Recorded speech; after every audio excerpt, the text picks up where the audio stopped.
Brianna. I am one of the advisors here at Holden Taylor Advisory Group.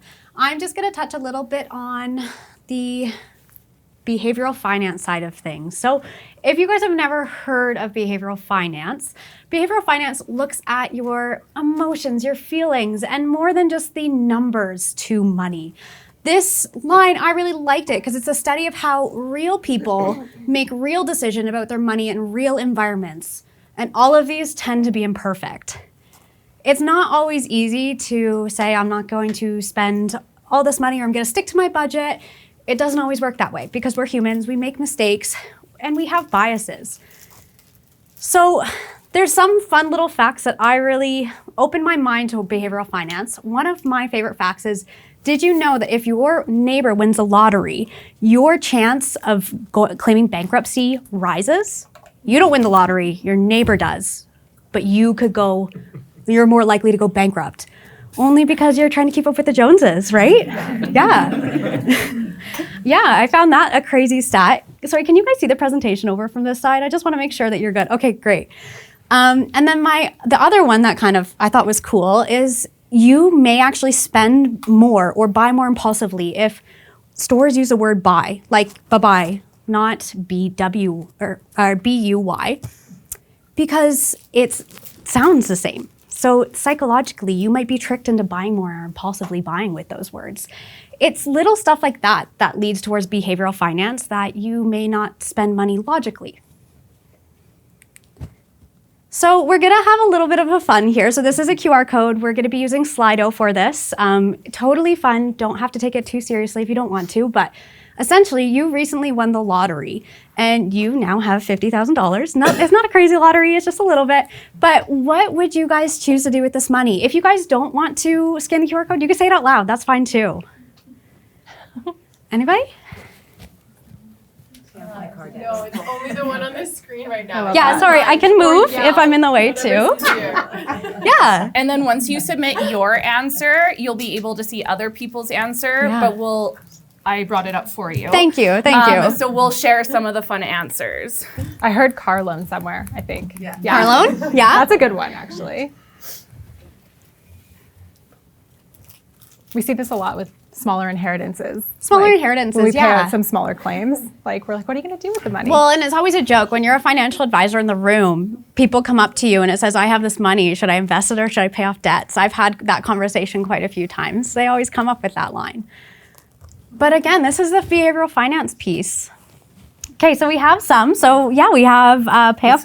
Yeah, someone said buy all the boxers. That's hilarious. You mean dogs, right? Boxers, yes, dogs. Vacation. We have vacation. Ooh, build a garage. That's a fun one. Pay off car loans and credit cards. Yep. Invest in a GIC. Okay. Invest or travel to Chile. Oh, fun.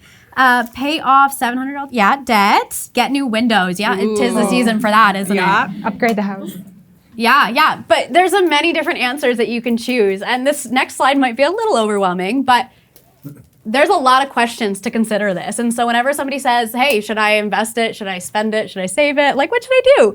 There's, the logical questions like what's the interest rate of your debts? How does that compare to the investment market? Will it outperform your debts? Will it earn more?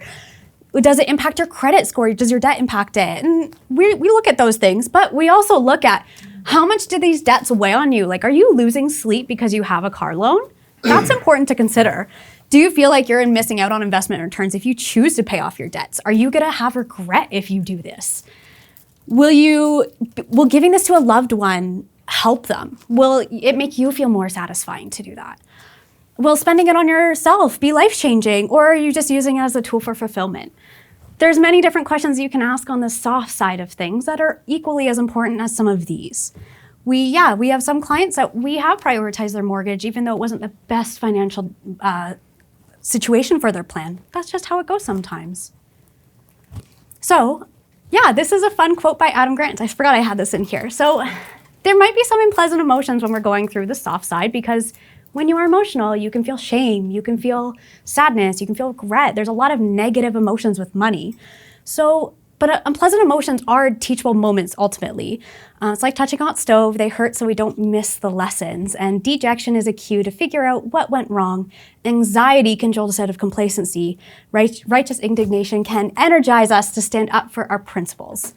I just thought that was a great quote to kind of lead you into the next portion.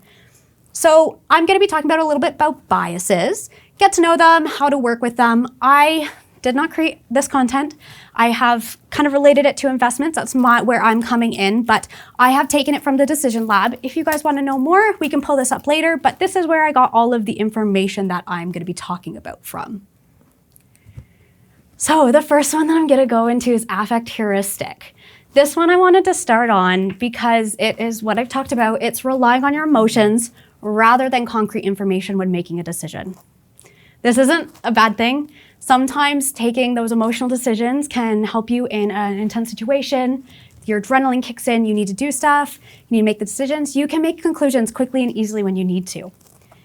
But if it's used in the wrong sense, it can distort your thinking and you may make some suboptimal choices.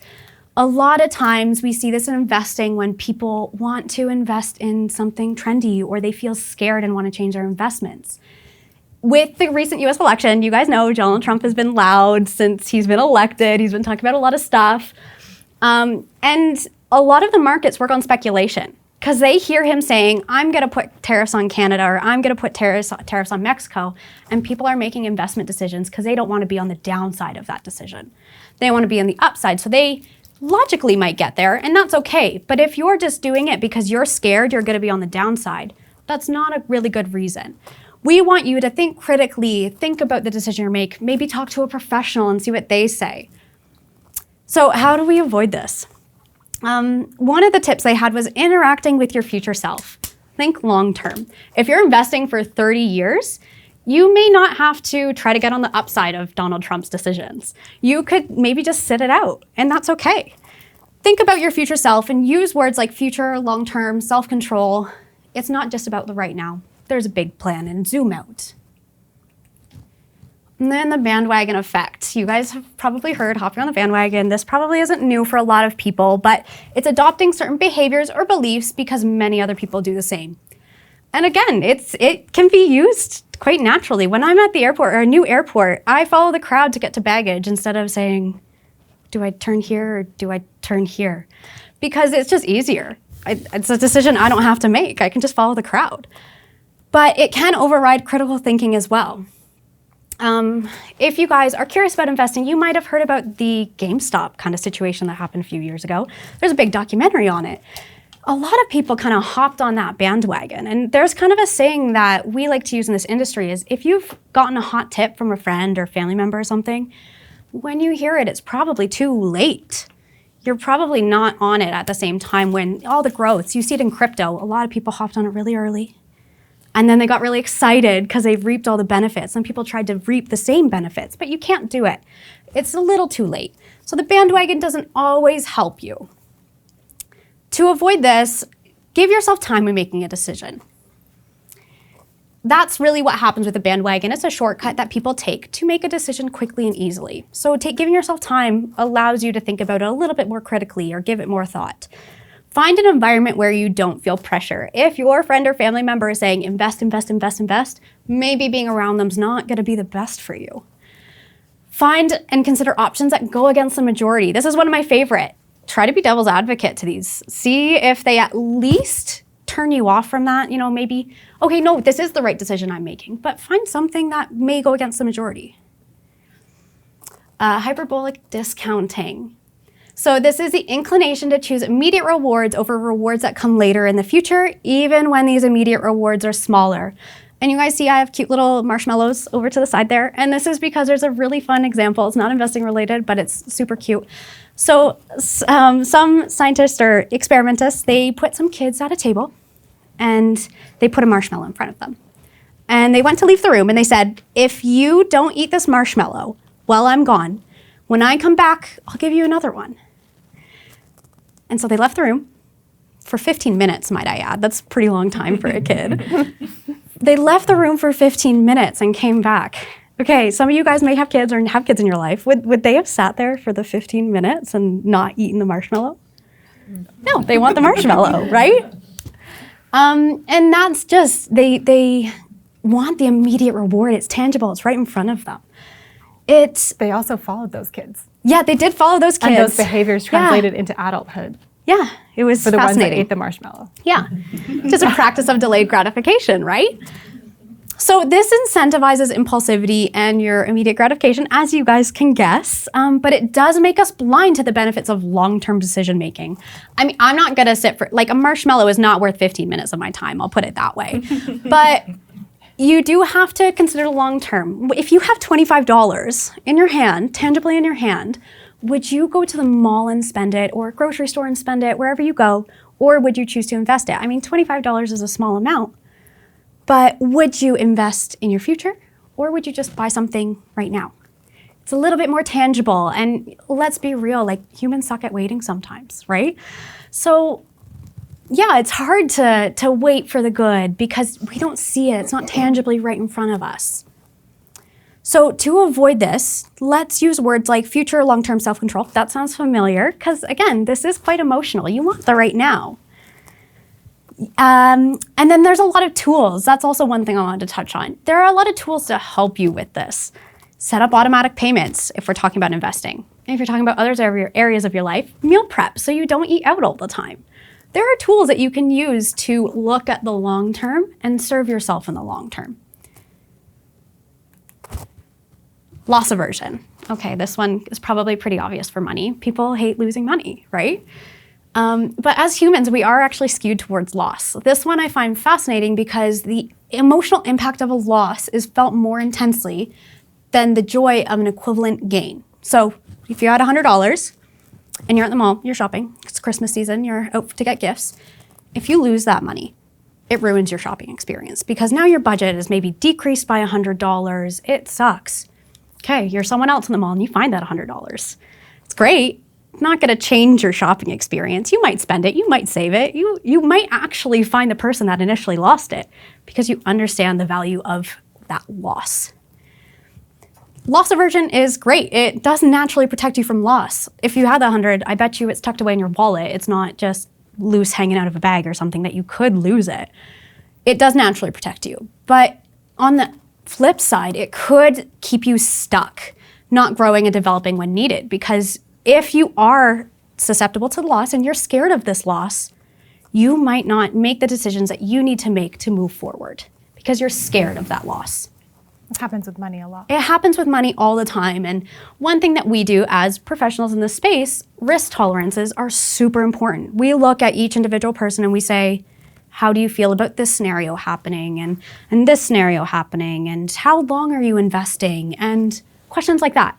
We always try to measure this because it sucks losing money. Nobody likes to do it. So that's one of the things, measure your risk with a risk tolerance. Every professional should do it. It's really great practice. And then some psychological tools is framing and perspective. You have to kind of take loss into perspective. Like I said, if you're investing for 30 years, if you lose money, the chance of it leveling back out or growing back even greater is quite likely, right? A loss doesn't mean a permanent loss, especially when it comes to investing. And yeah, this is the last bias. So omission bias. This one's a good one as well. Omission bias is a tendency to judge harmful actions as worse than harmful inactions, even if they result in similar consequences. So essentially, doing nothing is better than doing something, even if the consequences are the same. This does work when consequences are worse. Like if doing nothing means that, yeah, you're going to be better off, that could work. That's not always the case with investing. Never really the case with investing. If you do nothing, it's not going to take you anywhere. If you do something, you have upside. You may also have downside, but you have a lot of upside as well. This bias does lead to poor judgment. You might make the wrong calls that prevent you from moving forward. It keeps you quite stuck. And validates inaction when action is needed. Sometimes you just need to pull the trigger and do it. There are a lot of people, especially I find teens nowadays, are really bad at the action versus inaction. So how do we approach this? think about the consequences is probably the best one. Are the consequences, let's use investing as an example, that's what we're here for. If you don't invest, what are the consequences? You don't have retirement funds, fund for your home, whatever you're choosing to save for. You don't have those funds. Okay, if you do invest, you may have savings. Yes, you may lose it, but you will have savings somewhere. And mirror the opt-out methods. This is a fun one. Okay, book a meeting with your financial advisor. The inaction, if you book this meeting, is going to the meeting. The action is actively booking the meeting. So have an accountability measure, essentially, is what that is. So those are just some quick biases, but yeah, moving forward, I've been reading the book on the right, Soul of Wealth, and the author, it's 50 short essays, it's a good one, and he had this one question that made me think. He said, what are the most important words in investing? You can think about it for a little bit. You don't have to give advice or give an answer, but his answer was admitting I don't know. Because by saying I don't know, you've acknowledged that you don't have all the answers. And you can either learn it yourself or go find a professional that can help you with it. It's a way to move forward in investing because even people in like the New York stock market, like it's crazy. They don't even know everything. You can't predict how investment markets are gonna go. So you can only learn more, find somebody that can help you with it. You don't have to do everything yourself. You can find a professional. We have some clients that are, can you press the button for me? I don't want to do anything. And we don't like to do that. We like clients to be a little bit independent with their stuff, but they will default to us for everything. If they could, they would. We don't let them, but they would. And then the book on, I guess, my right, it's your left, Psychology of Money. This is a great one that we read as a book club in our office. We are actually raffling off one today with all the attendees today. So I'm going to do that quickly before we move on, if that's okay. Did you want to talk about it at all, or? The book? Yeah. The book is great. I had a copy at home and it got read by an individual who literally made some really huge decisions and totally changed some big life choices. Yeah. It's like, cool. It really impacted their future, for sure. Yeah, it's a good read. Yeah. So the name that I picked is Michelle Perry.